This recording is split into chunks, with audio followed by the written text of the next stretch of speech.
एक भाई आया भगवान के पास, रोई जाए। अरे क्या हो गया? रोई जाए। अरे हुआ क्या बता तो। महाराज कल मेरा बूढ़ा बाप मर गया। रोने से तो वापस आने वाला नहीं, क्या मिलेगा रो। महाराज वो तो खूब समझता हूं नहीं आने वाला, पर क्या करूं। मैं तो आपके पास एक विनती लेकर आया, एक प्रार्थना लेकर आया। क्या प्रार्थना लेकर आया? महाराज आप मेरे बाप के लिए कुछ कर दीजिए ना। अरे तेरे बाप के लिए मैं क्या कर दूं रे? महाराज करते हैं ना, बाकी सब लोग कर देते हैं ना। ये देखो छोटे छोटे पंडे पुजारी कोई कर्मकांड करते हैं, वहां दरवाजा खुल जाता है, स्वर्ग का दरवाजा खुल जाता है, एकदम एंट्री वीसा मिल जाता है। आप जैसे महापुरुष आप कोई कर्म कांड करवा देंगे तो एंट्री वीसा ही नहीं मिलेगा, परमानेंट स्टे मिल जाएगा, ग्रीन कार्ड मिल जाएगा। कुछ तो कीजिए महाराज हमारे बाप के लिए। देखा भगवान ने ये भावावेश में है, इसको 1000 समझाओ इसकी बुद्धि काम नहीं करेगी, कुछ नहीं समझेगा। तो उनके समझाने के अलग अलग तरीके होते थे। तो कहा जा भाई बाजार से 2 मट्टी की हंडियाँ ले आ।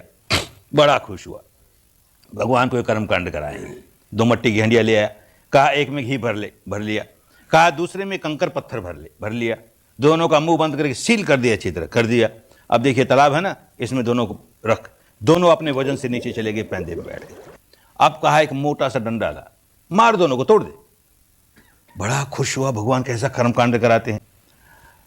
भारत तो भारत है, अतियों का देश है।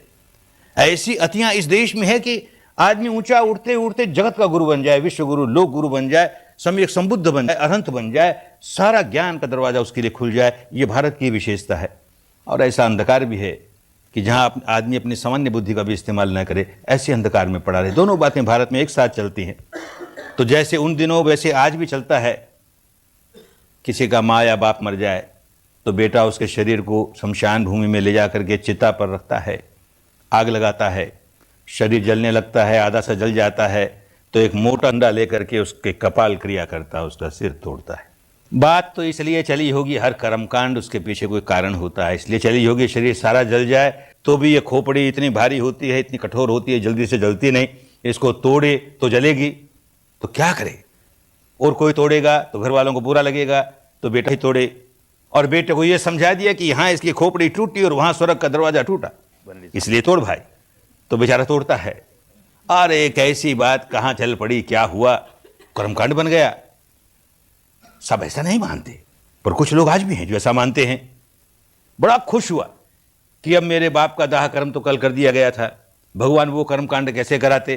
तो ये मट्टी की हंडिया तोड़वा करके वो कर्मकांड पूरा करा रहे हैं। बड़ा खुश हुआ, तोड़ दी मट्टी की हंडिया। जिसमें घी था वो घी ऊपर आते आते पानी पर तैरने लगा, जिसमें कंकर पत्थर थे वो कंकर पत्थर नीचे रह गए पैंदे में। तो भगवान कहते हैं देख भाई इतना काम तो हमने करवा दिया, अब बुला अपने पंडों को बुला, पुजारियों को बुला, इन सबको बुला और उनको बोल यहां बैठ के करें प्रार्थना। ए कंकर पत्थर तू ऊपर आ जा, ए घी तू नीचे चले जा।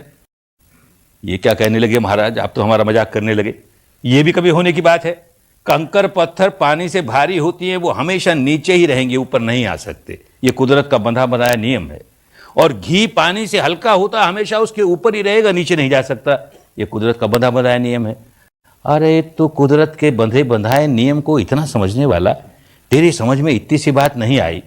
तेरे बाप ने सारे जीवन भर कंकर पत्थर वाले काम किए होंगे तो नीचे ही जाएगा रे, कौन उसको ऊपर उठाएगा। और तेरे बाप ने हल्के फुल्के घी वाले काम किए होंगे तो ऊपर ही जाएगा, कौन उसकी टांग खींच सकता है। समझना ही नहीं चाहते ना कुदरत के कानून को। उसी को पुराने जमाने में धर्म कहते थे। धर्म को समझना ही नहीं चाहते, धर्म के नियमों को समझना ही नहीं चाहते, तो उलझे रहते हैं। इस साधना के करते करते धर्म के सारी बात समझ में आने लगेगी। मेरा जैसा कर्म वैसा फल, मेरा जैसा कर्म वैसा फल। तो मैं अपने कर्मों के प्रति सजग रहूं।